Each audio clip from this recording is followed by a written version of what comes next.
محمد صلی اللہ لا الہ الا اللہ حسبی. کیا تم نے نہیں دیکھا کہ تمہارے پروردگار نے ہاتھی والوں کے ساتھ کیا کیا؟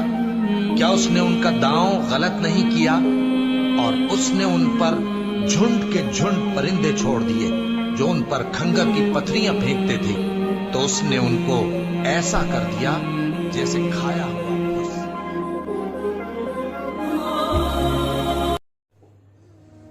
ابراہہ گورنر حاکم تھا یمن کے شاہی ہمشہ نجاشی کی طرف سے.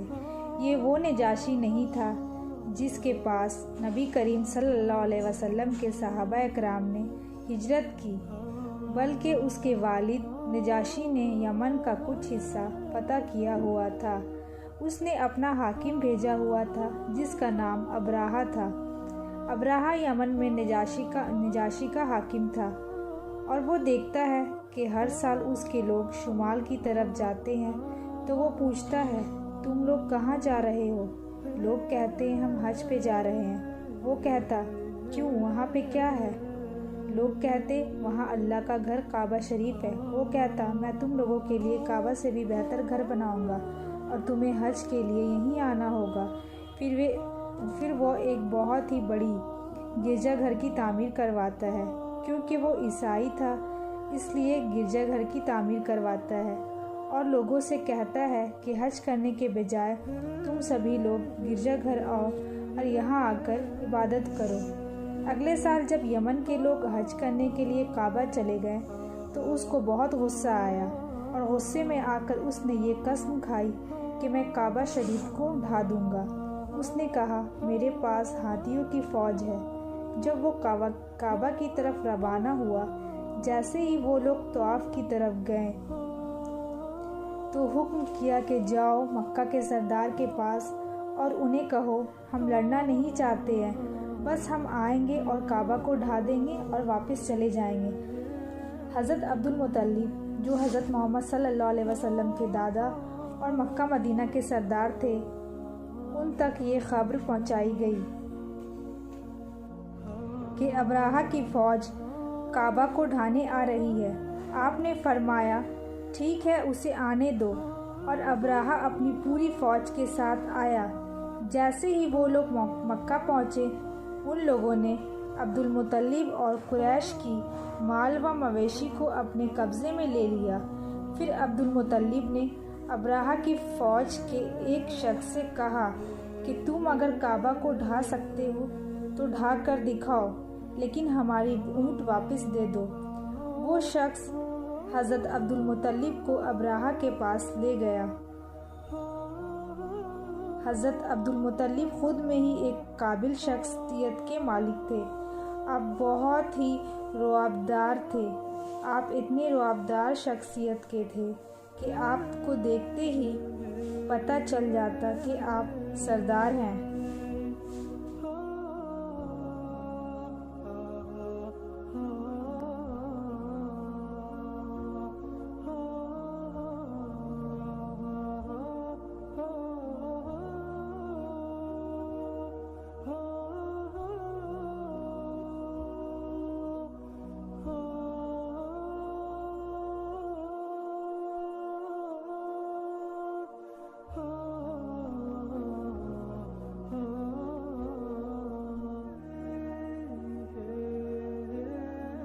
لہٰذا ایک روایت میں ہے کہ جب آپ خیمے میں داخل ہوئے تو ابراہہ آپ سے متاثر ہو گیا. آپ کی رعبداری دیکھ کر آپ کی تعظیم کے لیے کرسی سے کھڑا ہو گیا. وہ حضرت مطلب سے کہتا ہے کہ ہمیں آپ سے کوئی مسئلہ نہیں، آپ بس شہر چھوڑ کر چلے جائیں، میں آپ کے گھر کعبہ شریف کو ڈھا دوں گا. مجھے آپ سے کوئی ذاتی شکایت نہیں ہے، میں صرف آپ کی عبادت گاہ کو ڈھانا چاہتا ہوں. پھر عبد المطلب نے فرمایا، میں یہاں آپ سے کعبہ شریف کے بارے میں بات کرنے نہیں آیا ہوں، میں یہاں اپنے اونٹوں کے بارے میں بات کرنے آیا ہوں. تب ابراہہ نے عبد المطلب کے لیے تمام احترام کھو دیا اور اس نے کہا، میں تمہارے مقدس گھر کو ڈھانے آیا ہوں اور تم مجھ سے اپنے اونٹوں کے بارے میں بات کرنے آئے ہو؟ ابراہا نے سوچا عبد المطلب خانہ کعبہ کے بارے میں بات کرنے آئے ہیں، اس لیے وہ آپ کی تعظیم کر رہا تھا۔ لیکن جب اس نے اونٹوں کا ذکر سنا تو ابراہا نے کہا، میں نے آپ کے لیے تمام احترام کھو دیا۔ پھر عبد المطلب نے زبردست جواب دیا کہ کعبہ کا مالک اللہ ہے، وہ رب العالمین ہے، اس کی حفاظت خود کرے گا، اور اونٹ کا مالک میں ہوں تو اس کی حفاظت کی ذمہ داری میری ہے۔ عبد المطلب کی یہ بات سن کر اس نے اونٹوں کو واپس کر دیا اور پھر قریش شہر چھوڑ دیے۔ عبد المطلب کعبہ کا طواف کرتے ہیں اور کعبے کے دروازے کو پکڑ کر اللہ سے التجا کرتے ہیں کہ یا اللہ، ہم اس فوج سے نہیں لڑ سکتے، وہ بہت ہی مضبوط ہے، ان کے پاس ہاتھیوں کا لشکر ہے اور ہزاروں لوگوں کی فوج ہے۔ اے رب العالمین، آپ ہماری مدد کریں اور کعبہ شریف کی حفاظت کریں۔ پھر ابراہا کی فوج کعبہ کی طرف بڑھنے لگی۔ حیرانی کی بات تو یہ ہے کہ ہاتھی نے اپنی چال روک دی۔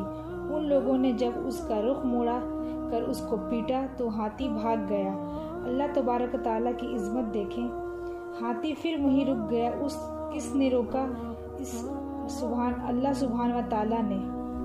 اتنے میں ہی پرندوں کی فوج آ گئی اور ہر پرندے کے پاس پتھر کی 3 کنکریاں تھیں، اور اوپر سے پرندے نے ابراہا کی فوج پر وار کیا، اور کنکریاں اتنے زور سے نیچے آئی کہ کنکریاں ان لوگوں کے اوپر چیرتے ہوئے زمین پہ گرتی ہے اور موقع پہ ہی ان لوگوں کو ہلاک کر دیتی ہے۔ عبد المطلب نے کہا تھا کہ کعبہ کے ایک مالک ہے جو اس کی حفاظت خود کریں گے۔